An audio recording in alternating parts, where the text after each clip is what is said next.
Good morning, Facebook friends. Helen Archontou here, CEO of the YWCA of Northern New Jersey.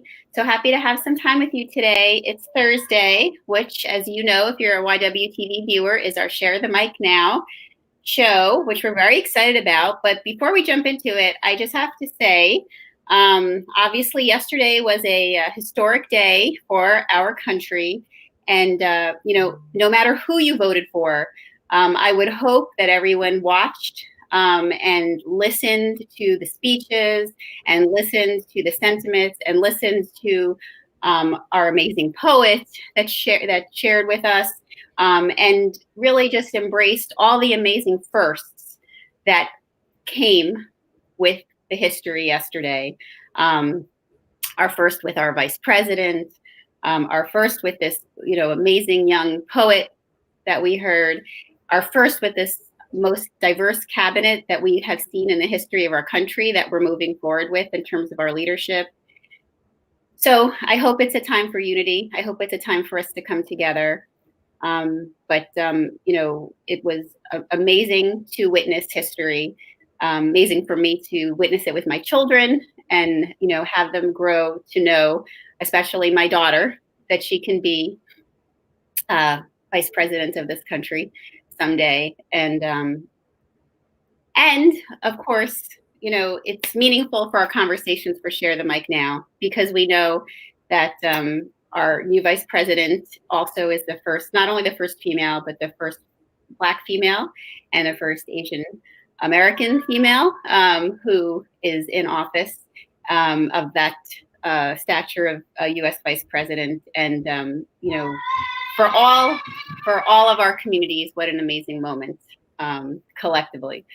So with that, though, I want to bring the show back, and I know that we'll end up touching on some of these, I'm sure, in our conversation today.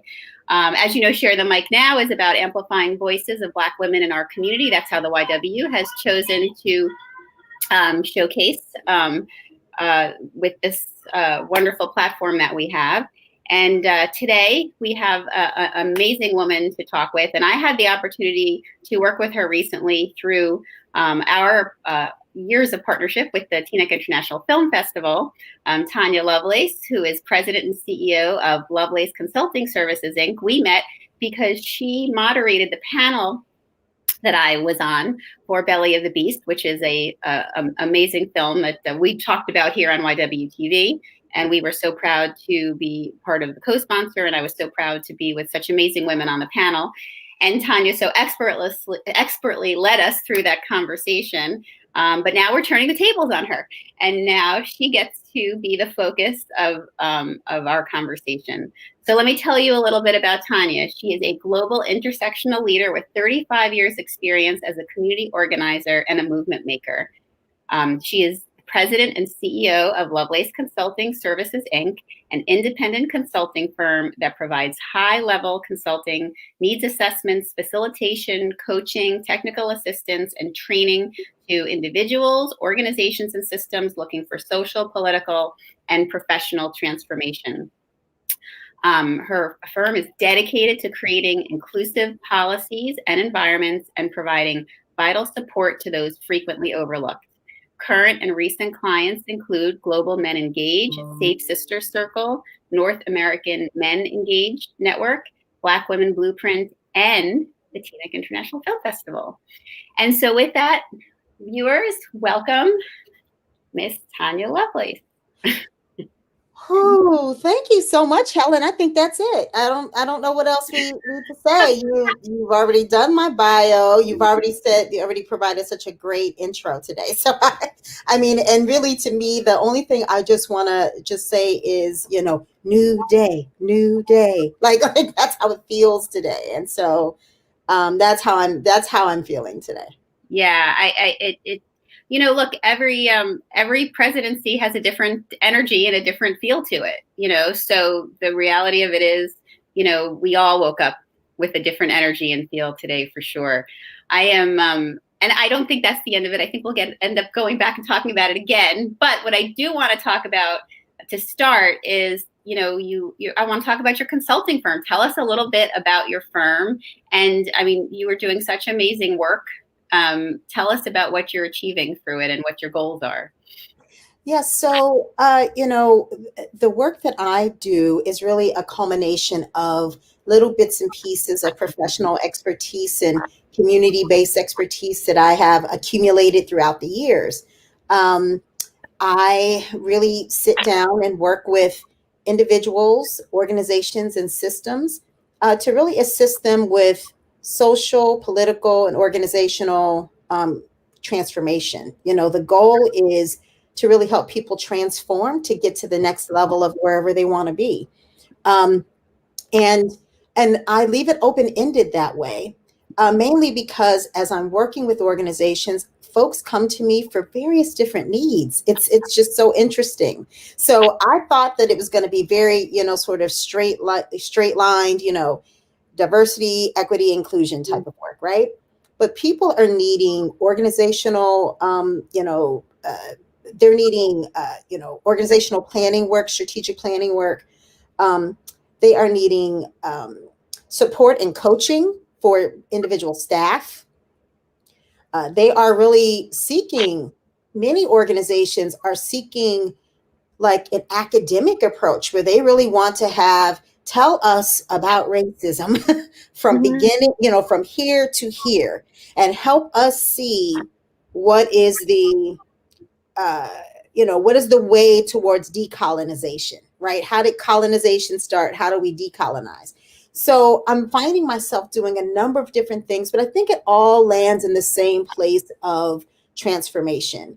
And I think it all lands in a place of helping folks to free themselves up from many of the structural rubrics that we've all been spoon-fed and that we all operate in, right? And so it's been really a great ride so far. And I've only been, I've had a little bit of work here and there, but I would say we officially hit the road in October. I spent 18 years being the lead of, and then the CEO, well, the lead staff on, and then the CEO for Women of Color Network, Inc. Spun it off from under two organizations, and excited now that it is this independent entity. I've been 25 years in the field overall of domestic violence, sexual assault, ending violence against communities, and 35 years overall as a community organizer and movement maker. And so all of those get to come into play with what I do with folks. And I love the work that I'm doing.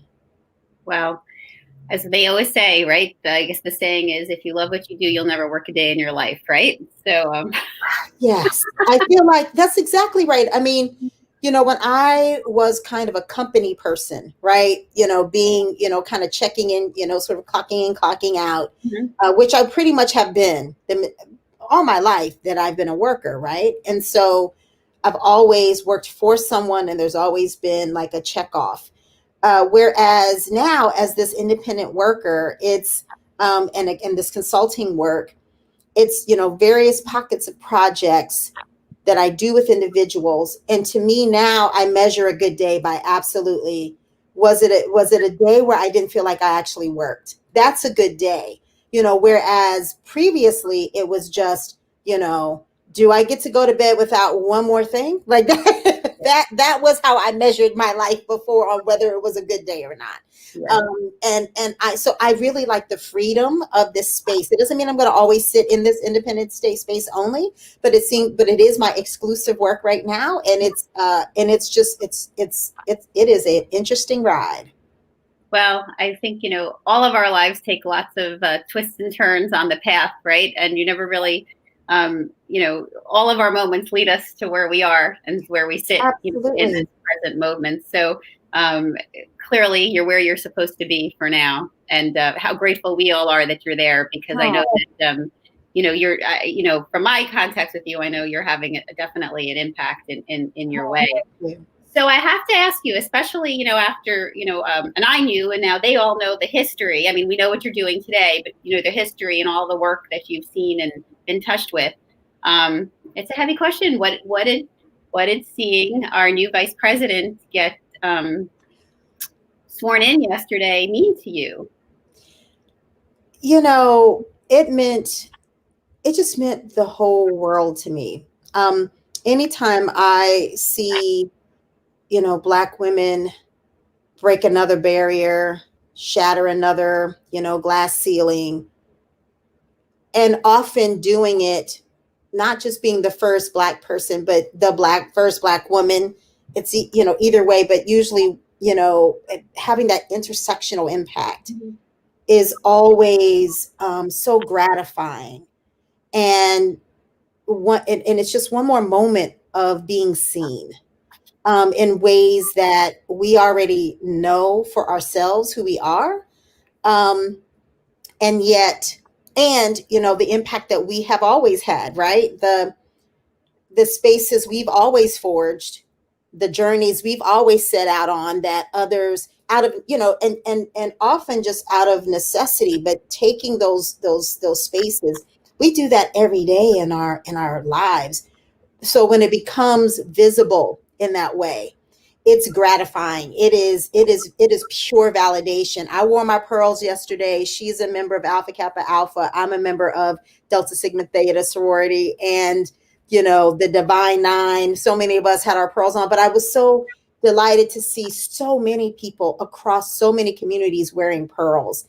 And the pearls that I wore yesterday were my grandmother's pearls. And so she's no longer with us, but it was a moment of affirmation as a woman who, was on her knees scrubbing people's floors for her life, who cooked for the school that my mother went to, and who worked until she passed.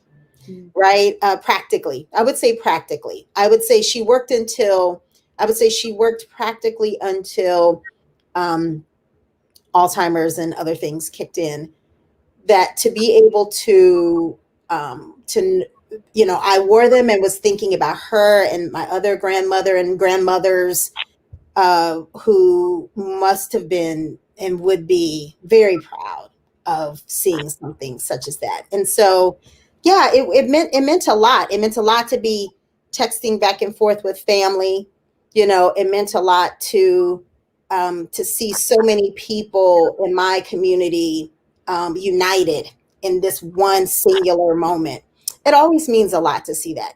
And I'm excited for what I believe will be more ground that she'll be able to help cover at the intersections, which is where I think real change is going to happen. So I think that it is spectacular. Also, I want to mention, Amanda Gorman, who I think really was the breakout. Well, let me back up a little bit. To see Michelle Obama again on screen, walk into. And so first of all, that stopped the whole show for me and for so many of my friends. It was just like, okay, so let's talk about the first Black woman that walked in that had such a big shattering, earth-shattering movement space in politics by being, the first Black first lady, right? And so she comes in, and and then of course this amazing Amanda Gorman, and the statement that she made, the thing that stood out to me in her poem was, "For there is always light, if only we're brave enough to see, if only we're brave enough to be it." And that just feels like the mantra for the year. I feel like I got all of my marching orders for the year yesterday. Yeah, I it's funny. I was listening to her, and last night I happened to listen to an interview with her on with Anderson Cooper on CNN, and I was thinking about and hearing you talk about your grandmother, right? And hearing you talk about your grandmother right now, kind of juxtaposing your grandmother's life and her experience, as a Black woman, and Andrea Gorman's life experience at 22 as a Black woman, and what's ahead for her life. Would we imagine that she's going to have a different life experience, where might her life experience be different, and where might she have opportunities? And as she was sharing how she dances on the shoulders, right, of which, of everyone in her family, and others before her, and what might not be a different experience, what might, be a similar experience. So I'm curious, as a Black woman, what are your thoughts on her and her life ahead, and and her age group? I think that's one of the things for me, obviously from a different place as a white woman, watching her and my life experience, is just looking at her and thinking about the youth today and what's coming, and how that is so energizing always for me, and so hopeful, because you hear her speak. And that there are others. I mean, she's very special. Let me just say, I do think she's very, very special. But, she said, she represents others out there, that believe like her, and that's who will be leading this country, Well, I happen to have a front seat with a person of that age bracket. My kid is 25 years old, and they are also a poet, and they are a creative writer, and so the thing is that having a front seat lets you know that they didn't just show up out of nowhere. My kid has been, and I imagine Amanda has been cultivating this knowledge base from knee high. So it's not a new thing, which is why Amanda comes forward in such a real with ease and what she's talking about, right? It doesn't mean that she isn't nervous or any of those things, but there's already a very powerful base. And so who these individuals are is they've watched us, they've learned from us, from the good things and the mistakes we've made, right? And so and have already and very early on started to develop a moral character around that. And so I think that they are set to help shift the current narrative. I know that they are. They've been doing this generation, this millennial / Gen X, is no Gen Z, sorry, Gen Z and millennials. That sort of bridge there. They are really going to challenge us on things that we took for granted, and blind spots we weren't aware of, and things that we thought we were doing and understood and were trying to do the best of our ability, which was going to be different from the generations before us. They're going to show us that there's still so much more to do. And so I think that her future is bright, and also her future will have barriers. And it's and she'll continue to speak from that very complex point of view. And she specifically spoke about the speech impediment and other barriers that she held and holds. And so I believe that every time folks come forward from deeper intersections, from even deeper intersections, that it creates even more room for us to consider and think, and she will create space for folks who will then be able to come and drive it even further. So yes, she will have barriers, and will be a groundbreaker. She already is. And then others coming behind her will be able to take it even further. I think that the joy that we have is that she's someone who knows how to tell us about it. Yes. And I think that's what's so critical to watch Anderson Cooper interview her was interesting in it. That was a study in and of itself. And to watch her really talk about what words mean to her, and to watch him be confused by that, even though he's somebody who works with words. It was very interesting. It was a very interesting, and I say that and the reason why that's relevant here is because, once again, it is, in our community, we speak a lot about Black girl magic, right? And it's just this like magic that for some folks feels, for us, it's just how we, it's our daily way of operating and in operations, and it's just logical to us, and it's just operating from when making way when there is no way. It's kind of just our lives, and to watch someone try to understand that it's very interesting. Yeah, and I love the word he used at the end of his interview, that he was transfixed, with her, is the word he used. And I think the nation's transfixed with her, after hearing her, because, and I think you totally hit it on the head, is that because she really loves words and understands words, she was able to put them together in a way that they really hit us. And I think that that's transfixing, and especially, kind of the juxtaposition of, people sometimes think words don't matter, but they very much do. They very much do. Well, and let me say what it made me very quickly realize is that, so yes, he's transfixed. He also controls the table, who gets to keep coming back to have the dialogue, and many others do. In this moment, she has captured, everyone's attention. And what is often true about those of us working at the intersections is the importance we hold is really dependent upon, how those who are in power and how those who create or take away access think of us, right? And so in this moment, she's a phenom. The goal is that, but she is doing what she does, right? And so somehow she has to be a phenom to be at this level, to be recognized, and someone has to be transfixed, right?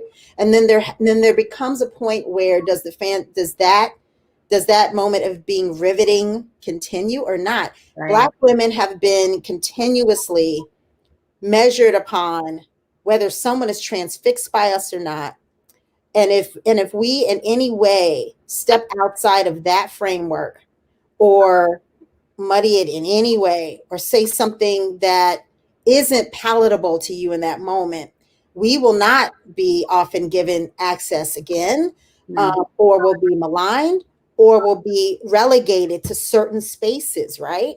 And so I'm using her as an example because I'm thinking about Me Too. I'm thinking about, about what it means when, what does it look like to want to continue to have an impact in some way, and knowing that you can, and knowing that you do, and yet at the same time, being at the mercy of what everyone says. So I mean, of how the mainstream perceives us. So I'm excited for her right now, and I continue to support her. And I know that, like in the Black community, she continue folks will continue to support her. She'll be in spaces. The question is how, I just hope that she has a great circle who helps figure out how to leverage what's happening right now. Into the power circles. I hear you. And I guess, what you're saying is making me think about, another Black woman that has had such a tremendous impact, when, again, just, around voter suppression, is Stacey Abrams, right? I mean, I'm just drawing a parallel in my mind to what you're saying about one to the other, is that, she was a woman that was seen in one space, the space that she wanted to be in, did not work out the way that she wanted to. And, she moved forward and pushed, into a space that had a significant impact, and brought, Black women together, and made significant change, obviously. And what she did is what I've seen so many Black women do and Black people do across gender identity. I've seen us absolutely be met with injustice, right? Just severe injustice in some way. Stacey Abrams wasn't one who just didn't win, right? That was taken from her. It was an active process to take that win from her.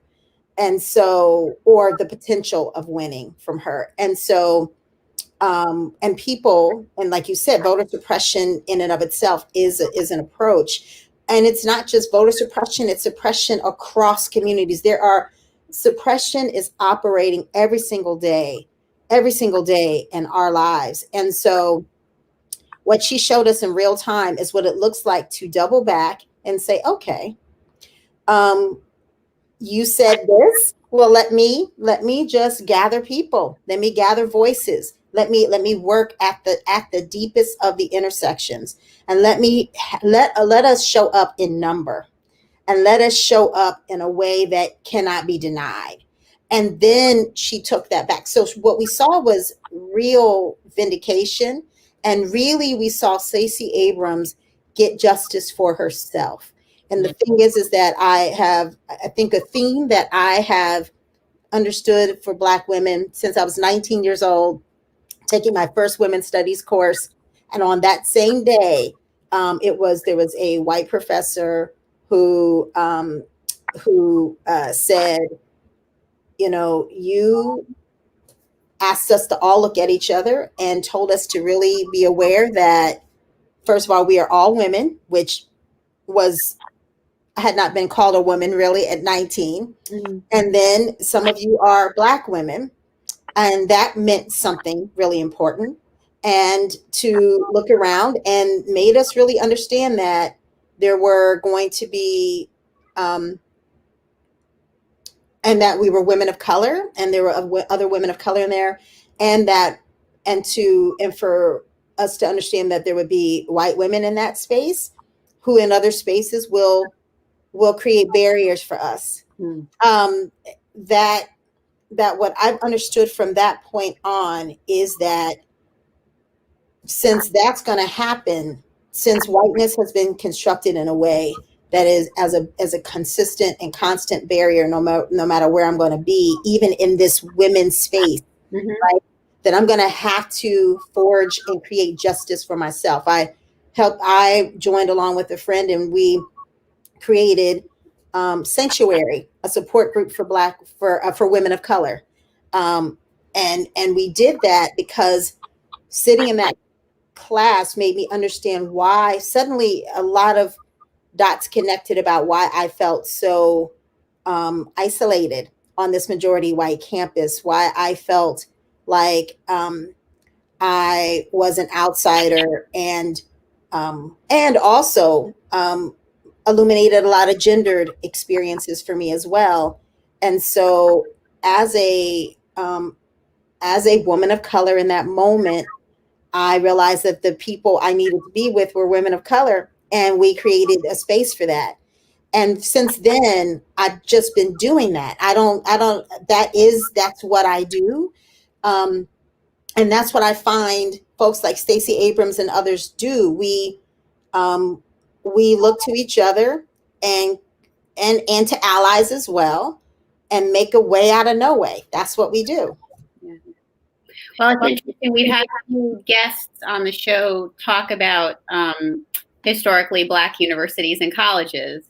And, I think a lot of white people don't understand them, don't understand the need for it, and think that it's, not needed or not necessary, that, and the rhetoric I hear, which I don't agree with, but that I hear is, well, people want to be equal and together, then they should be in one college. They shouldn't be separate. But what you just said, I think really, and why I try to amplify that conversation whenever it comes up in this space, is it really sheds light on why those spaces are needed.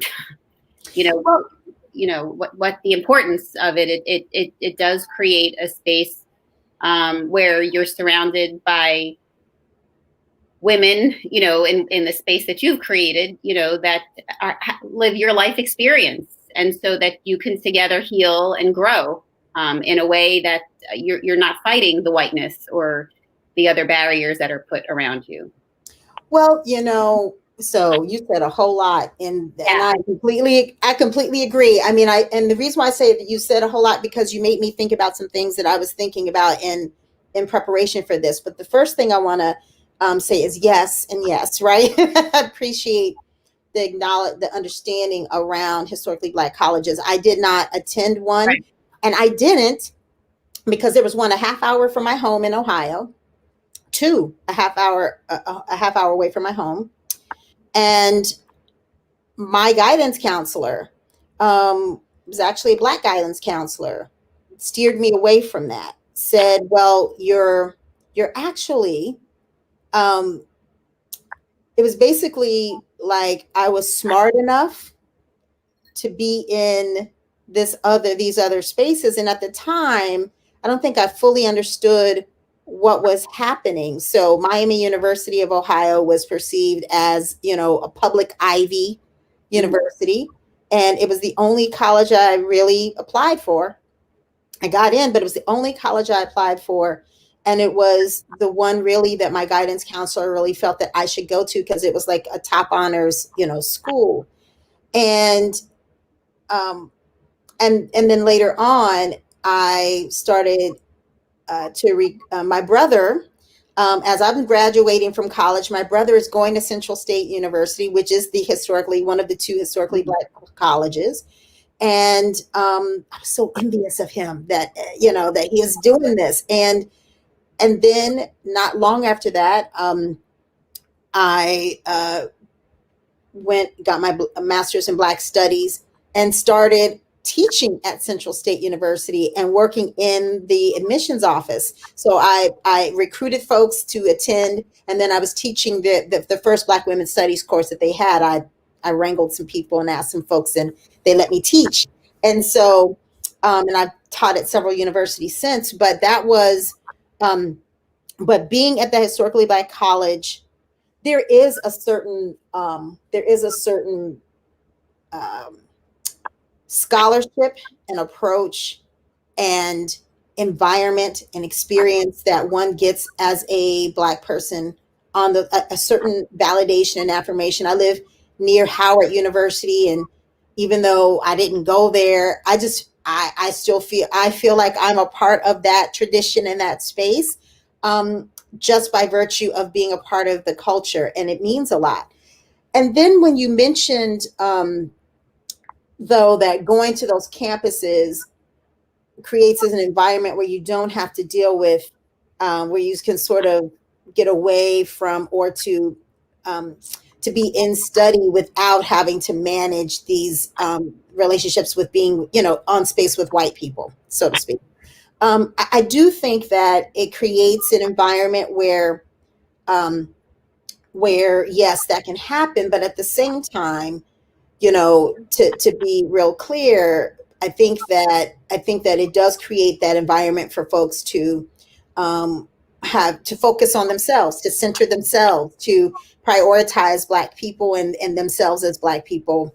And it's still happening within the context of racism, which is in the very thread of our community. And so, frankly, the fact that we even have historically Black colleges is a byproduct of the fact that racism is a part of our daily society. And how they got started was because we were not allowed to be in white universities, and for lots of reasons that's the case. So I love the tradition, I love the space. I'm also clear about how and why they got started in the first place. And so they still, and I'm going to use a double negative, they still are never not connected somehow to the environment that's around them, and that they don't still have to interact with racism or with white people while at historically Black college. Right.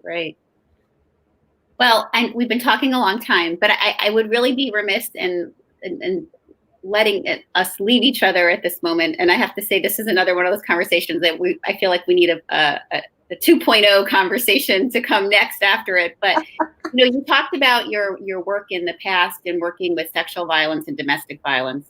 Yeah. And YWCA, one of our core programs and our commitment to the community is our sexual violence program. That has really, been a cornerstone and a lifeline for so many women and men in our community, because we do serve men. I know that's one of the misnomers, that there are not male sexual violence survivors, but they exist.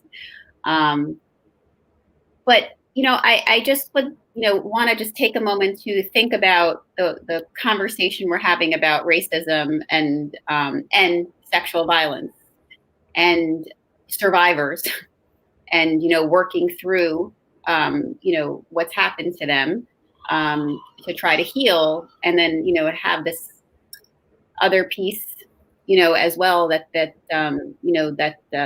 dealing with. So I guess I just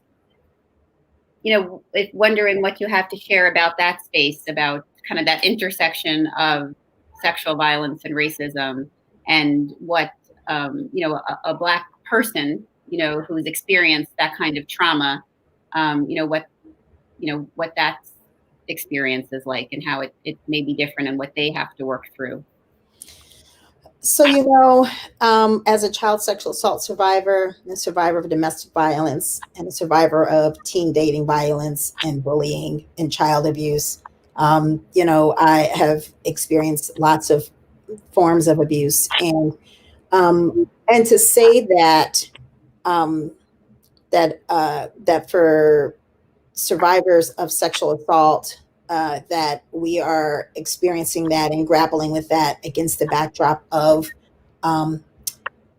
historical experience of our bodies being violated and targeted for centuries. It's it is a very individual experience being assaulted, and it's also a very collective experience of it being a continuous process. And so, I think Black folks are experiencing their, they have to craft their own forms of not only survival, but of healing, that takes into account the layers of racism, and the layers of shame, and the layers of disenfranchisement and barriers within systems that don't believe that we can be victimized, that don't see our bodies as bodies to be addressed, that will hold our rape kits last to be processed, that will not recognize the what it means to be engaging in systems with the with if we were involved in the criminal justice system in any way, the fear and the barriers that are existing there, and going through the criminal justice system in any way. It's already challenging to have sexual assault addressed in any way to begin with, no less if you are a Black person, what the extreme barriers mean then. There are, they're just untold, experiences around it. And yet I feel like it's a story that doesn't get heard, and it's not one that folks are paying attention to. And it's important to really lay out and talk more about sexual assault within Black communities, and against, that Black individuals experience.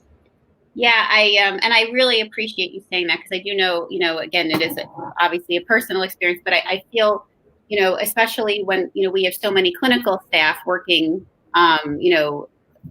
within, Black communities too. And if the clinical staff, is not a Black person, it's definitely, it's part of the process of really educating and understanding those layers, that, we may be we may be trained in helping people navigate through their trauma, but it's so important to also be trained and understand, the other systems, that are at play, and the issues at play that a Black person or a person of color is dealing with. And the stereotypes and archetypes that are already created around our bodies and who we are.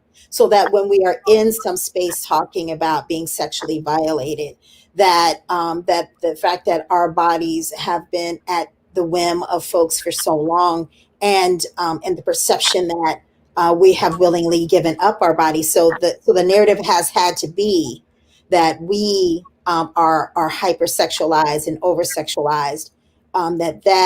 That anything that victimization is not seen as an actual thing for us, right? That the fact that we can feel pain, be violated when our bodies don't belong to us anyway is a real context that that advocates who are supporting Black survivors should be always aware of. Fully agree. Well, thank you so much for this time we spent together. You, as all these conversations do, I'm just so grateful for, all that you shared, and for our viewers, there was a lot in here.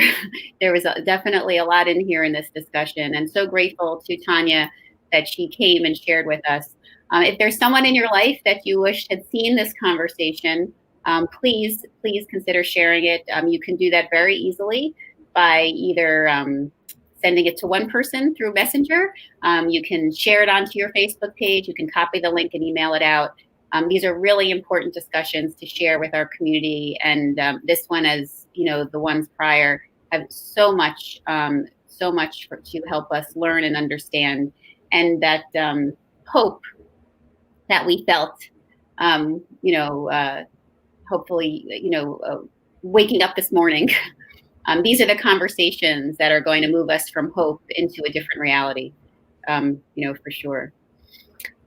So with that, we hope that, we have in the comments, we have links to how you can follow Tonya on Twitter, where you can get to her on LinkedIn, and how you can connect with her. They are been flashing on the screen. They're in the comments. We do encourage you to do that and to connect with Tonya, learn more about her consulting business and the work she's doing now. And we hope that our viewers join us tomorrow. We'll be talking about another really important conversation, the vaccine. We will have CEO Deb Visconti from Bergen Newbridge Medical Center with us to talk about this conversation. I know we are all eager to move past this time, and the vaccine is really one of the paths to that. But there's so many questions, and also so difficult to access. And there's lots of layers in the conversation about access related to share the mic conversations as well, for sure. But we will be talking a little bit about the vaccine, and so our viewers can also ask questions during our broadcast. So we do encourage you to do that. Please, if you have not signed up for our 21-day Racial Equity and Social Justice Challenge, the link is here in our comments. We do encourage everyone to take that time for yourself to learn about race, power, privilege, and leadership, and listen to a podcast, reflect on a personal experience, read an article, and join our closed Facebook group for the discussions around it. But we do encourage you to learn and hopefully activate you to be part of our work and our mission to eliminate racism, and that we all stand together to do that shoulder to shoulder. If you like what you see on YWTV, we do hope that you consider supporting our work. You can do that easily by texting equality to 707070, or going to our website and making a donation. We wish you all an amazing day, and we do hope that the hope that we feel at this moment, and all the amazing firsts, we look forward them to being seconds, thirds, fourths, and hundreds, and more glass shattering and myth shattering, with each day ahead of us. Tonya, thank you again so much for spending this time with us. Thank you. are such a light in this world, and we're so grateful. I'm so grateful to have this connection to you. And she's also been connected to the YWCA in Ohio, so she's got a YW a link. My first job in the movement of domestic violence. My first job. I won't tell you how long ago, but yes. That doesn't matter. Clearly, we see the impact that it had. So woo woo for the YW. All right, everyone, have a great day. Be well.